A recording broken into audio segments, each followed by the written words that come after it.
Bonjour et bienvenue pour ce webinaire sur l'IA générative. Je suis François Cortézon, CTO et cofondateur de Prime Analytics, que je vais rapidement présenter. Donc, nous sommes un cabinet de conseil et de formation spécialisé en finance, data et IA. On a 7 ans, un peu plus de 7 ans d'existence maintenant, un certain nombre de grands comptes en tant que clients, notamment certains des groupes que vous voyez ici. On est une cinquantaine de consultants. On travaille essentiellement en Europe, mais à travers ces grands groupes, on a aussi la capacité d'intervenir dans le monde entier. Donc, en conseil avec des consultants qui amènent leur expertise, data, finance, IA, et en formation. D'ailleurs, en parlant de formation, on a formé plus de 1300 personnes déjà sur l'outil Alteryx dont on parle aujourd'hui, notamment dans certains de ces grands groupes. On a une formation sur plusieurs niveaux qui a fait ses preuves et qui s'adapte à tous les niveaux techniques, peu importe que l'on soit du métier ou de l'IT, les formations sont adaptées. Et aujourd'hui, on va parler d'outils qu'on développe depuis un peu plus d'un an et demi. La question était de savoir comment imbriquer l'IA générative ou comment faire cohabiter l'IA générative avec l'analytique, et notamment dans Alteryx. Moi, c'est un sujet qui est venu dès le début de ChatGPT, d'arriver à faire des choses très intéressantes dans une interface type chatbot. On pose une question en langage naturel, on reçoit une réponse. Mais comment on pourrait potentiellement donc utiliser la force d'Alterix, tous les outils qui sont déjà présents dans Alterix et qui permettent de faire énormément de choses en no-code, low-code, pour venir donc enrichir l'expérience d'interagir avec l'IA générative, potentiellement automatiser certains traitements. Et est-ce qu'on pourrait justement voir les LLM comme une brique finalement supplémentaire à nos palettes d'outils qu'on a déjà dans Alteryx. Donc aujourd'hui, on va se focaliser sur un outil AI Comments. C'est le but de la démo, c'est de vous montrer comment on peut générer des commentaires dans Alteryx en faisant appel à l'IA générative. Dans la démo, on va reparler un tout petit peu aussi de l'outil AI Data Cleansing. Alors, on a fait un webinaire récemment, et d'ailleurs, je pense qu'on va vous remettre le lien dans la conversation. Il y a un replay. Pareil, c'est une trentaine de minutes en incluant questions-réponses qui est focalisé sur cet outil AI Data Cleansing qui permet de nettoyer les données grâce à l'IA générative. Pour tous les autres outils, n'hésitez pas à me contacter. Il y a mon mail ici, françois.cortézon.primeethics.fr. Il y a plein d'autres outils en plus de ces outils, et Data Cleansing et AI Comment. Alors, pour cet outil AI Comment, j'ai préparé un petit workflow qui va présenter donc des données de gestion financière avec un budget et un réalisé, qui utilise justement donc l'outil AI Data Cleansing parce qu'on va s'apercevoir qu'on a des petits soucis de qualité de données dans ce jeu de données-là. L'outil AI Comment, qui va utiliser donc ces données qui ont été corrigées, plus une base de connaissances que je vais présenter aussi après, pour venir générer des commentaires dans ce jeu de données. Alors, en termes de données initiales, on a un jeu de données assez simple avec des dates, des centres de coûts, des libellés d'opérations et des montants. Donc, on a un montant réel de dépenses et un montant budgétisé mensuellement. On voit déjà nos premiers éléments qu'il y a des petites fautes de frappe qui se sont glissées.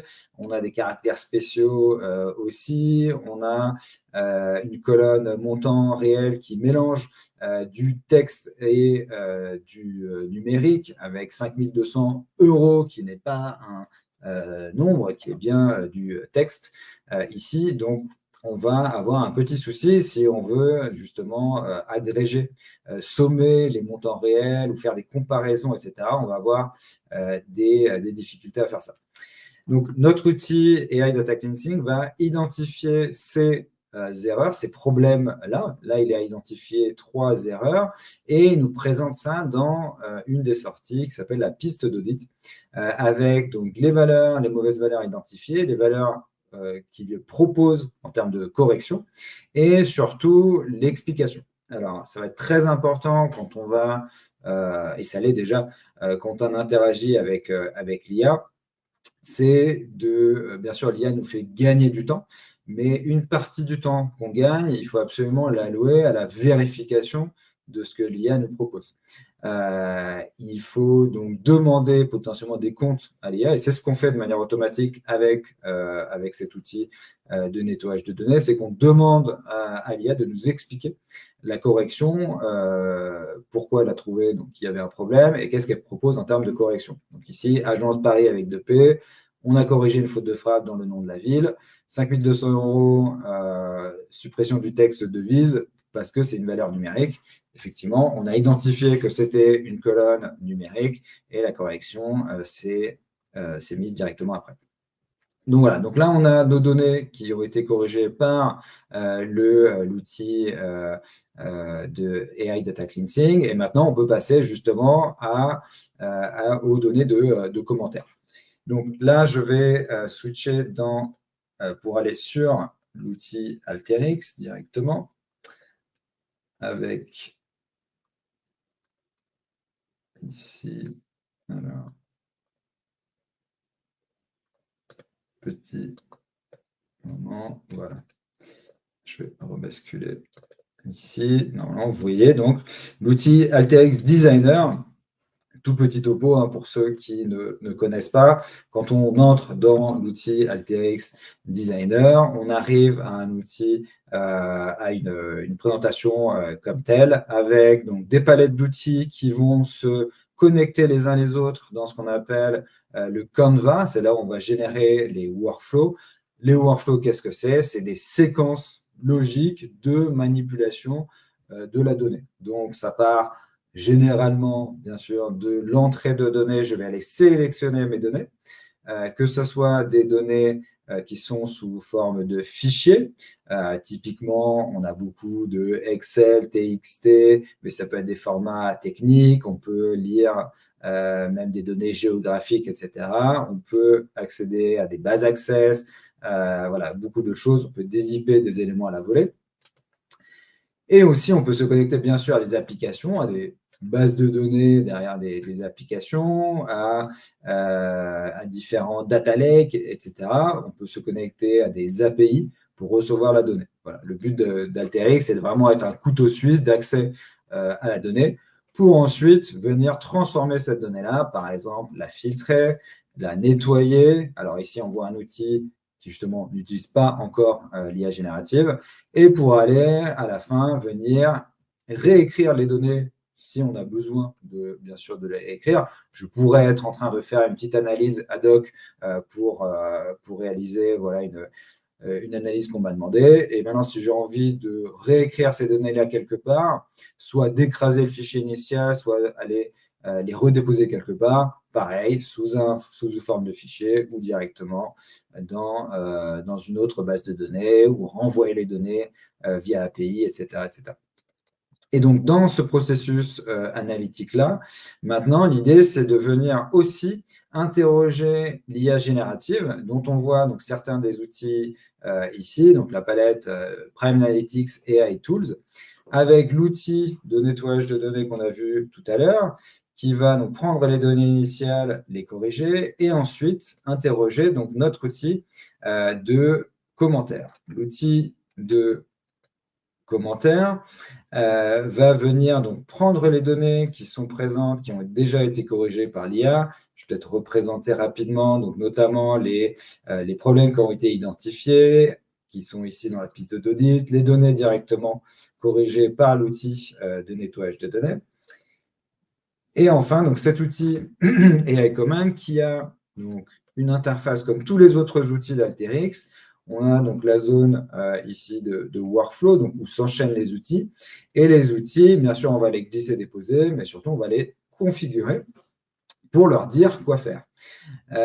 Les outils standards d'Alterix ont leur configuration et les outils qu'on a créés avec Prime Analytics ont une autre configuration qu'on peut bien sûr adapter en fonction des besoins. Tout ça, c'est très, très flexible et ça se fait en no-code, donc c'est extrêmement rapide de venir faire des ajustements aux besoins. Ajustements, par exemple, sur les modèles. Alors, donc, ici, premier paramètre qu'on va sélectionner pour tous les outils en fait, qui utilisent de l'IA générative, c'est le modèle qu'on veut interroger. Ici, vous voyez, il y a beaucoup de modèles. Il y a notamment donc, les modèles de Claude, les modèles de Gemini, c'est Google. GPT, ça c'est ChatGPT, OpenAI qu'on connaît bien.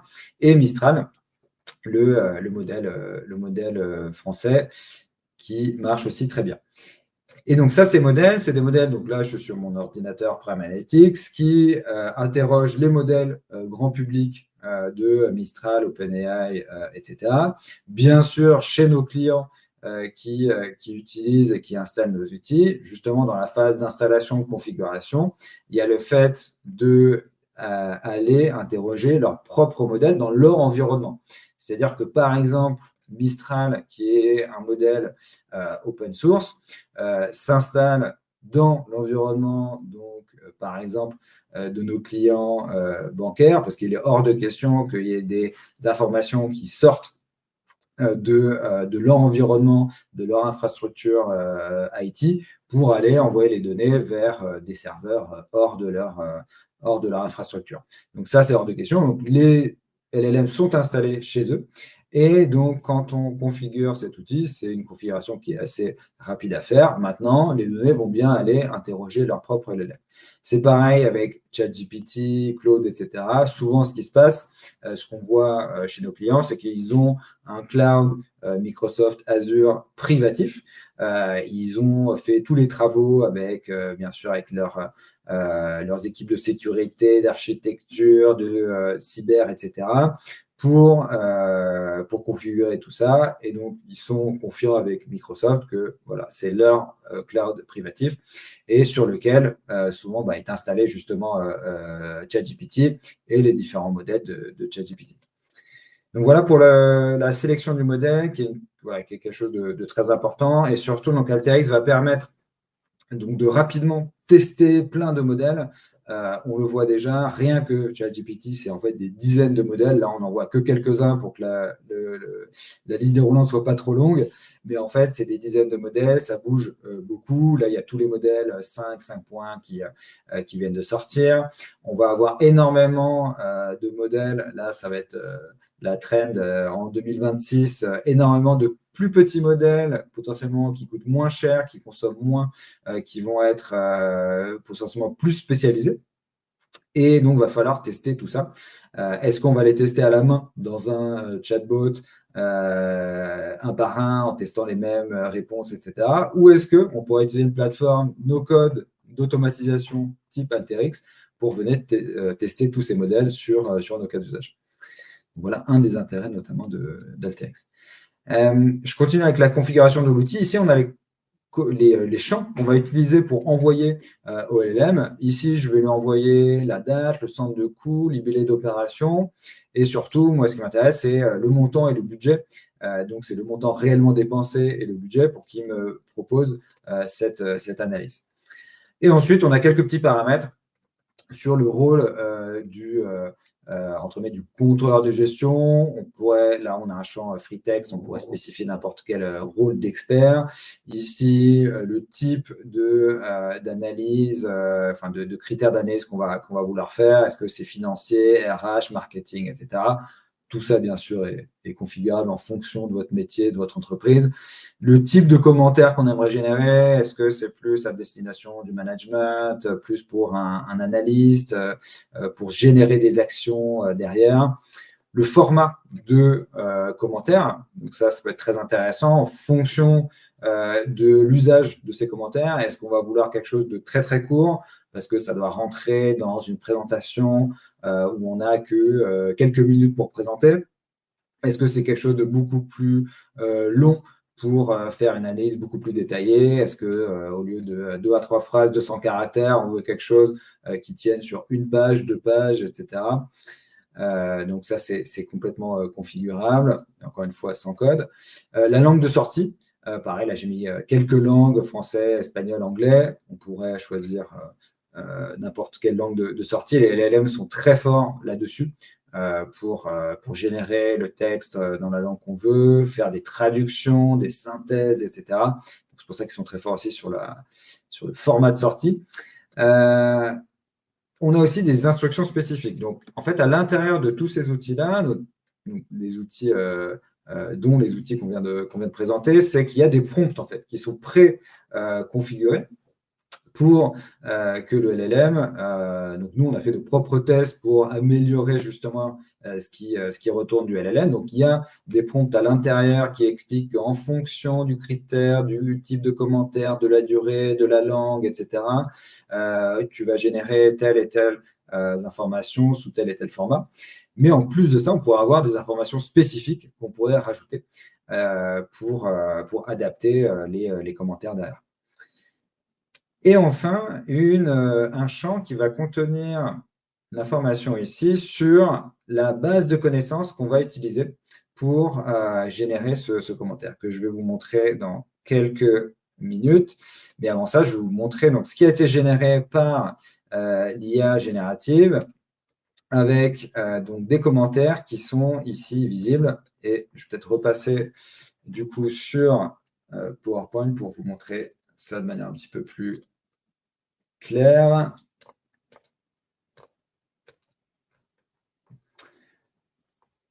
Voilà. Donc, les données qui ont été commentées ici, en fait, c'est une colonne qui a été rajoutée à toutes les autres colonnes qu'on avait déjà dans nos données nettoyées. Et on voit donc que, par exemple, sur la première ligne, l'IA a généré ce commentaire-là en français avec le format, on avait dit 2-3 phrases, 200 caractères maximum, un profil un peu assez analytique, etc. Et du commentaire financier. Voilà les paramètres qu'on avait sélectionnés. Et on avait dit principalement, tu vas te concentrer sur centre de coût, la date, libellé, le montant réellement dépensé et le budget. Et grâce seulement à ces informations-là, l'IA a généré toute seule dépenses fixes conformes, aucun écart détecté sur le poste loyer du siège. Et effectivement, on avait budgétisé 12 000 €, on a dépensé 12 000 €. Donc tout va bien. Si on regarde maintenant sur le deuxième poste, alors on se souvient tout à l'heure qu'on avait 5 200 € qu'on avait corrigé avec la valeur 5 200. On a un budget qui est à 4 000. Donc, a priori, on a dépassé de 1 200 € le budget et l'IA a généré effectivement écart licence Microsoft à justifier, entre parenthèses, achat anticipé ou hausse tarifaire. Je vais passer les deux suivants pour aller au dernier qui m'intéresse avec donc un budget de maintenance des équipements qui a explosé. On avait 1 000 € de budgétisé et on a dépensé 4 000 €. Et il y a un commentaire qui m'intéresse ici qui me dit attention, dépassement critique. Contactez François Cortaison à primeethics.fr, surcoût important en maintenance, urgence ou mauvaise prévision budgétaire à expliquer. Alors, comment l'IA a su qu'il fallait m'envoyer un mail pour ça? Comment elle a su que c'était effectivement les règles qu'on a imposées? Vous vous souvenez, on avait envoyé une base justement documentaire à l'IA en plus d'avoir envoyé les données. On lui a envoyé un petit document que je vais aussi vous présenter dans un instant avec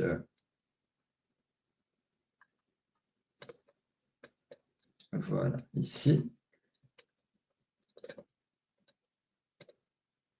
Voilà. Maintenant, vous voyez le bon écran avec donc un petit document PDF qu'on a généré pour la démo qui explique des règles de gestion budgétaire qu'on a dans notre contexte avec certaines informations. Alors, notamment, une règle importante, dès que ça dépasse 2 500 €, il faut contacter immédiatement François à ce mail ici. Et on a d'autres informations en dessous en fonction de l'écart du niveau de tolérance, etc. Donc, soit un écart en pourcentage ou en valeur absolue, et avec le type d'action ici. Un exemple de commentaire aussi qu'on peut donner. Donc, dans le prompt, à l'intérieur de l'outil, il y a déjà quelques petits exemples, mais ici, ça va venir enrichir donc, les données que l'IA va prendre. Donc là, on a d'autres exemples, si ça dépasse plus ou moins 20%, avec un écart de 500 €. On a aussi le type d'action qu'on va demander. Voilà. Donc ça, on peut imaginer que effectivement, c'est des règles du jeu de la gestion financière. Ça peut s'adapter à tout contexte. Là, l'information importante hors donc, ce sujet métier précis de la gestion budgétaire, c'est qu'on est capable d'envoyer à l'IA plusieurs éléments. On a été capable d'envoyer à l'IA des jeux de données, donc des tableaux avec du texte, des dates, des chiffres, etc. Et des données sous autres formats, par exemple, donc un format PDF ici. Ça, on pourrait envoyer des documents Word, d'autres documents Excel, PowerPoint, etc. D'autres liens vers des bases de connaissances internes qui sont sur des SharePoint, des OneNote, enfin voilà, tout un ensemble de sources qui sont disponibles dans l'entreprise, des catalogues de données notamment. On est en train de faire ça chez un de nos clients, de pouvoir justement aller enrichir la partie data cleansing avec des catalogues de données. Donc, vous voyez qu'en restant dans l'univers AlterX, no code qu'on connaît bien, avec des outils qui sont très simples à configurer, on peut donc bénéficier de l'apport de l'IA générative sur ces sujets-là, avec des données qui ne sortent pas de votre entreprise, parce qu'on se connecte aux LLM qui sont dans vos infrastructures. Donc voilà certaines des possibilités qui sont offertes par AlterX et dont certains de nos clients se servent déjà. En plus du lien vers le webinaire de la semaine passée, sur la AI Data Cleansing, il y a une page web dédiée maintenant sur le site de Prime que je vais aussi déposer dans la conversation. Et je vais m'arrêter là et je vais prendre les questions. Alors, j'ai une question. Quel LM pour créer ce document de règles ChatGPT? Alors, sur les règles qui ont été créées ici, effectivement, moi, pour m'aider, pour la démo, pour me faciliter la vie, j'ai effectivement travaillé avec un LLM. Personnellement, en ce moment, Claude d'Anthropic, je trouve assez puissant pour créer ce genre de choses, pour formater. Mais bien sûr, l'idée, c'est d'utiliser des documents validés, tamponnés par des humains, des documents réels de vos entreprises pour aller donc enrichir, donner en plus de vos jeux de données des informations spécifiques à votre environnement.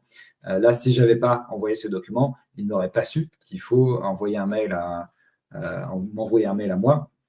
Et d'ailleurs, dans AlterX, vous le savez, on a l'outil d'envoi de mail, et donc on peut enchaîner, on détecte qu'il faut envoyer un mail, et AlterX envoie ce mail de manière automatique aussi, avec tous les disclaimers qu'il faut. Attention, mail envoyé automatiquement par l'IA, etc. Si on n'a pas inclus le human in the loop de contrôle humain entre-temps, sachant que vous savez très bien que dans AlterX, on pourrait avoir plusieurs workflows. Un workflow qui montre à l'analyste certains éléments. Si l'analyste valide, ensuite un second workflow qui va lui potentiellement envoyer justement les emails, les alertes, les comptes rendus, mettre à jour les dashboards qu'il faut, etc.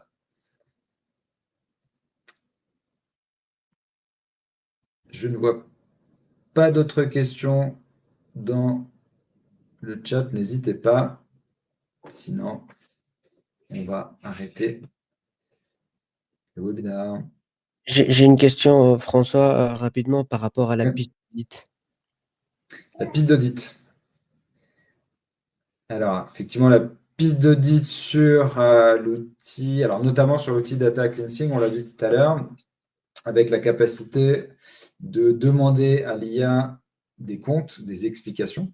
Je vais peut-être revenir sur cet aspect-là, avec la capacité donc de demander